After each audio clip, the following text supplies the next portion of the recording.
Le corps de l'homme agonisant est sculpté tel un arc par les ténèbres qui l'engloutissent. L'huile sur toile marouflée sur bois est signée et datée 1631 par le maître du clair-obscur. D'abord exposée dans une des chapelles de la collégiale, elle manque d'être volée au début des années 80. Et ils voulaient prendre le tableau, mais ils se sont aperçus à ce moment-là que ce tableau, c'était une toile collée sur bois.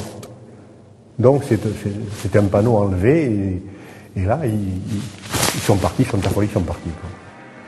Le tableau est depuis protégé d'un écrin présentant des gages de sécurité et de conservation. Il trône à présent dans le cœur de l'église, sous le regard de tous. C'est important quand même parce que même lorsqu'il y a des obsèques, le cercueil est devant le tableau de Rembrandt.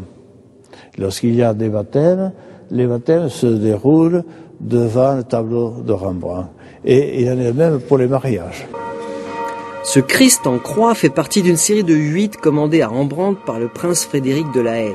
6 sont à la Pinacothèque, celui-ci acheté par une famille originaire du Mas d'Agenais et donné en 1804 à la population. Après plusieurs séjours à Paris pour expertise ou restauration, il est toujours revenu. Il est à nous, il est aux habitants du Mas d'Agenais, donc il a une bonne place au Mas d'Agenais, et puis qu'on le mette en valeur, et puis ça y est, je crois, c'est un musée, bon, il sera au milieu de... Bon, je n'ai pas à juger, si vous voulez, mais je trouve qu'il est bien au Mas d'Agenais. La toile part au Louvre pour une exposition qui traite de la représentation du Christ chez Rembrandt.